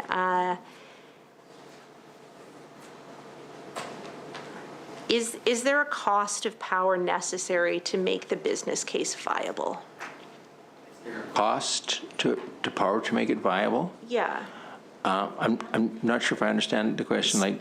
So pardon me. So for power generation in the province, I think it's around $100 per megawatt hour for like power purchase from Manitoba.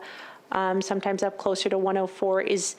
Is there a cost per megawatt hour that is needed for SMRs? Understanding once they're built, the cost is... There's a levelized cost over the lifetime of the asset, and I think that's something that the public should look at and know. There's a large upfront cost, but it's a much lower cost for operating and then a very long lifespan with it. The nuclear generating facilities in Ontario ran for 70 or 80 years. So, if we're doing that, it becomes over the long term thing. But you're right. The capital is a significant issue, and I think the people of the province should know what the comparisons are for natural gas and the other available baseload options that are there. Not surprisingly, our cheapest option right now is wind. Wind is reasonably cheap capital, but unfortunately, not too good on days with no wind. So you want to add it on, but our baseload options are the ones that we need to sit down and look at and say, okay, these are the ones that will make sense. These are the ones that are not. As the cost of fossil fuel increases with carbon tax or just availability of fossil fuels, it starts to shift the economics of it. So to answer your questions, I think the business case and the cost has to be a significant part of the analysis. Some of the other choices that we enjoy right now may not be on the table in the year 2050. So we have to look at and say, okay, where are we at for meeting the 2050 requirements? We've got the challenge of getting to the 2050 requirements, and I think SaskPower has a relatively strong plan to get to that point. However, since that time, the federal government has come back and said, okay, well, now these are your 2040 requirements, and these are your 2035 ones, and now some 2030 ones. So as time goes on, the requirements from the federal government are more stringent and more immediate. And some of them are going to be incredibly difficult for us to meet. So the direction that CIC has given to SaskPower is you don't take anything off the table. You look at every reasonable option that's there, whether it's power purchase agreements from other entities, whether it's different things within the province. We've had asked them to look at, is there anything they can do to increase the output of any of our hydro facilities? I talked to some of the counterparts in other provinces as to whether there's a chance you would ever get a hydro license to do anything else, and they say with the amount of land you flood for a hydro facility, virtually non-existent. So the issue comes down to what can you do to clean or make more efficient the natural gas facilities that we've got as we take the other things off. You've worked in the industry, so you're aware that Estevan has got a 300-year supply of lignite, which the federal government has said you're not going to use much anymore. So it's a challenge for this utility going forward, and I credit them and their officials for coming up with a variety of different options. Thank you, Minister. I appreciate and I look forward. Rambling answer. That wasn't sarcastic. I appreciate the answer, and I look forward to that comparative analysis in terms of kind of like essentially levelized service, cost of service for the business case for alternative sources of generation, whether it's hydrogen or combined cycle or whatever it is. I think it will be important, and I appreciate the commitment to that. Looping back perhaps to the feds and to some of the governance and regulation on deployment, and I'm a bit out of my depth here, but I've got a tenuous grasp on the current state, and I'm wondering if there's comment to be made in regards to governance and regulation, whether the current state is satisfactory, if these projects proceed, what changes are anticipated? My sense is there's a necessary harmonization of the regulations required, is there not? For our relationship with the federal government, or? For SMRs in general, or in particular? Well, there's an operating license and a site license. I think there's two separate processes we need to go through with the federal government, and they haven't given us an indication that they would be amenable to it. And depending on which minister you talk to, there's different levels of support. The Prime Minister has indicated publicly that he's supportive and feels that the path to the future, I think he used the words, is through nuclear or through SMRs. The Minister Wilkinson, when he was the Environment Minister, made some similar comments, and I had discussions with him virtually during the worst days of the pandemic. We agreed that he was going to come out and we would meet in Weyburn-Estevan area, tour some of the facilities, and have some further discussions about what things we can and cannot do. He was rotated out of the facility, and actually I was somewhat disappointed because he's a Saskatoon person. I think that generally speaking, people that come from Saskatoon are wonderful. And I'm highly supportive of having them involved in virtually anything. But once again, pardon my humor. But anyway, I felt he understood our province and what our needs were. We may not have agreed on everything, but he was certainly. The new minister, Guilbeault, is openly, has been in the past openly anti-nuclear. So the issue is whether he gets up to speed or gets enough of a direction. In the process of trying to set up a meeting so we could have a face-to-face meeting, and I'd like to sit down with him and say, this is what electricity comes from coal in our province. This is what it comes from natural gas. If you want us to shift to nuclear, this is what the cost might be to do 1, 2, or 4 SMRs. If you can give us some assistance on both the cost of them as well as on the regulatory process, not wanting to take shortcuts on the regulatory process, but if you can give us to make sure that it gets dealt with, there we would welcome that kind of a discussion with him across a pie chart. I understand he's bright and intelligent, and to the extent that he's reading this transcript, I would welcome it. Thank you, Minister. I look forward to additional information, is specifically in regards to the necessity of that licensing piece, because once a design is chosen, if it can't be licensed, it can't be built, and there would be.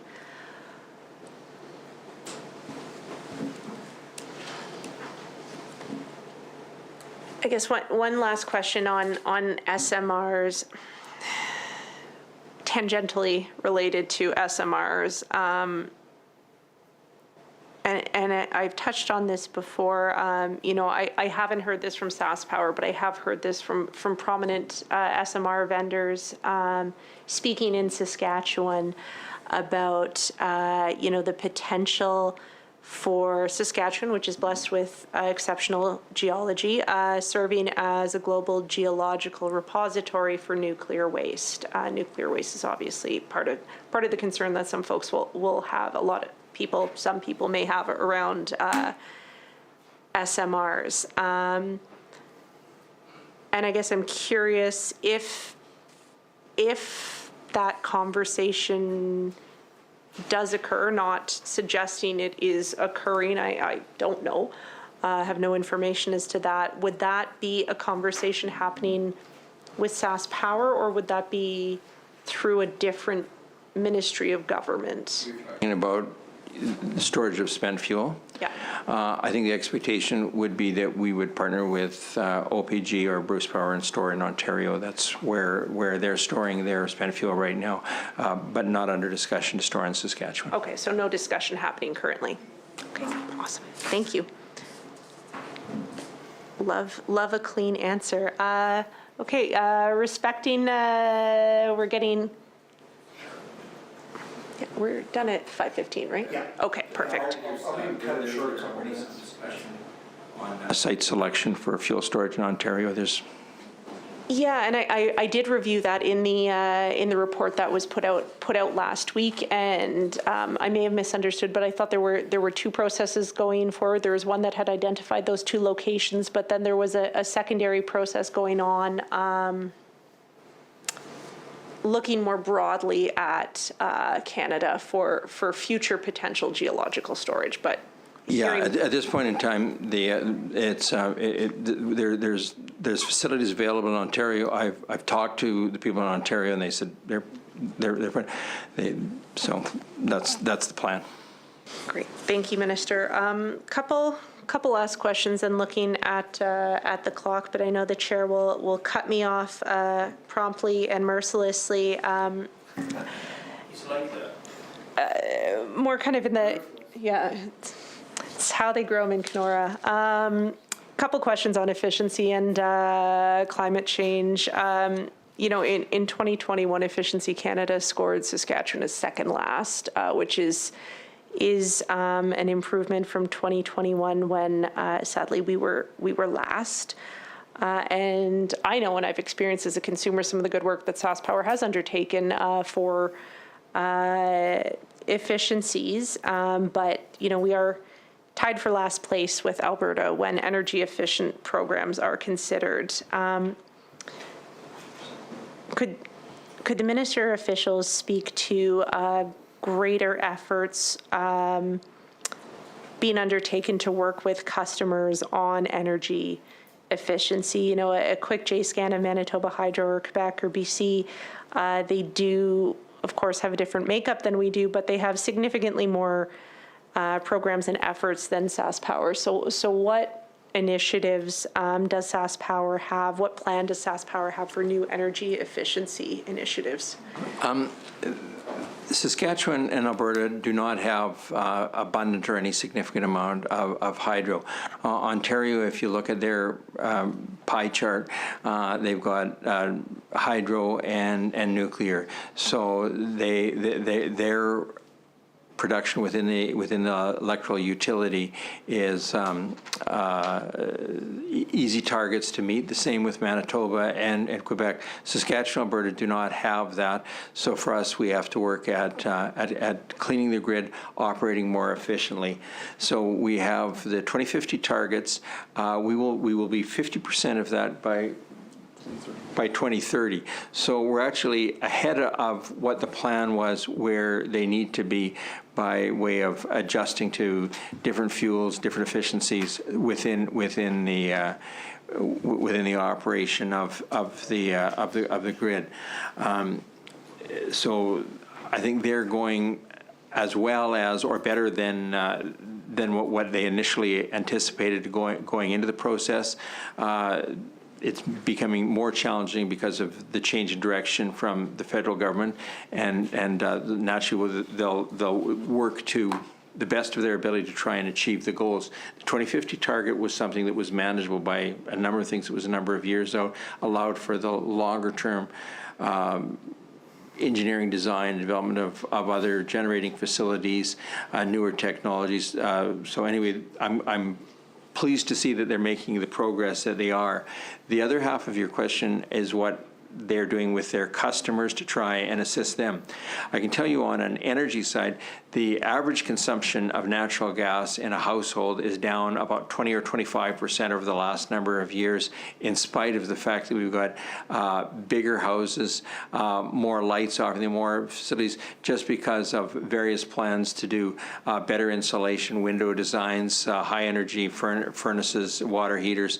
So they made significant things. And I know that Saskatchewan, and I don't know whether I've got an official here that can talk about some of the programs that they've got for saving power within at a consumer level. Yeah, we have Go ahead.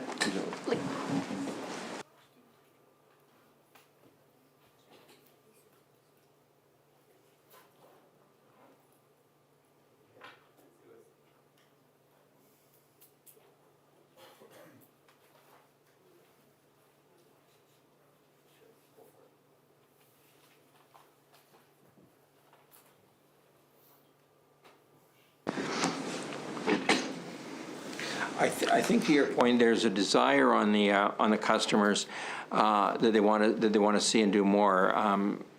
You and I both do our share of door knocking. I hear the doors. Well, why aren't you using nuclear? Why aren't you using more solar, more wind?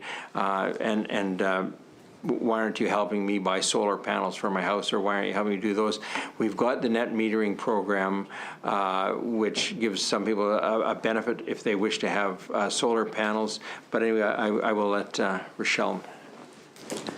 Sure. So we have a number of programs designed to promote energy efficiency in the province. One that I am more familiar with is the Northern First Nations Home Retrofit Program. So this is a program that we're doing in partnership with the Government of Canada, and it provides customers in the north who have to use electric heat rather than gas, so it's very expensive. And it gives these customers the ability to retrofit their homes to be more energy efficient. One of the issues is that some of the construction techniques are very inefficient when it comes to keeping heat inside. It also includes things like upgrading installation, insulating pipes, and installing LED lights. And as the minister mentioned earlier, we hired in South End a community power liaison, and we're starting to do that in other communities as well, just to help educate the customers as to how to improve their energy efficiency, which will also help address the issue of energy affordability in the north. So that's just one example of a number. We have a municipal ice rink program as well that we have to try to help communities who have rinks reduce their power consumption and lower operating costs. So.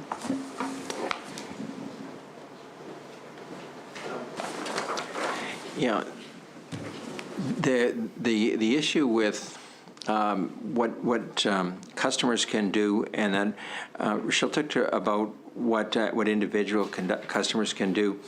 The note I have is that Saskatchewan has a high industrial load, unlike provinces such as BC. So in BC, they use energy efficiency at an industrial or business level to reduce some of their peaks and do it. So they use exports they'll import electricity to drive some of the efficiency programs, and they're profitable compared to the domestic market. So I think that's part of the issue of being able to share things back and forth and the peaks that exist on some of the businesses that are here. I don't know whether you've ever had the opportunity to go to Evraz. If you do, you should, because they don't use natural gas or anything else to heat the cars up to do it.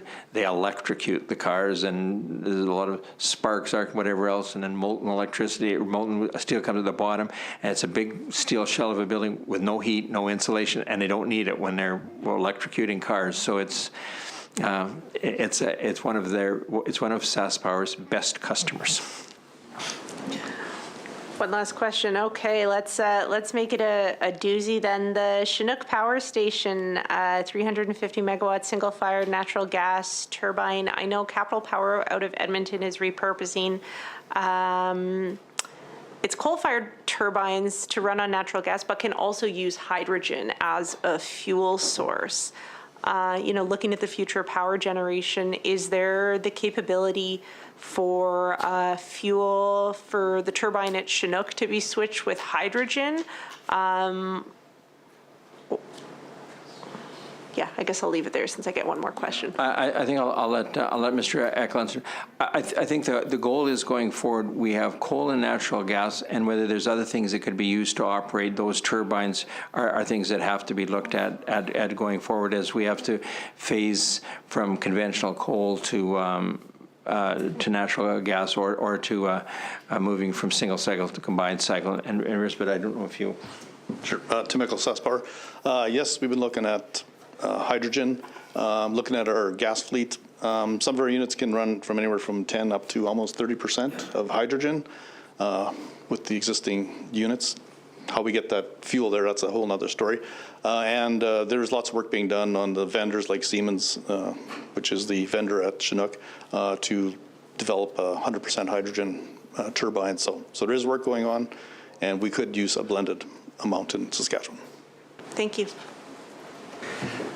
Having reached our agreed upon time for consideration of these estimates today, we will now adjourn our considerations of the estimates for SaskPower Corporation.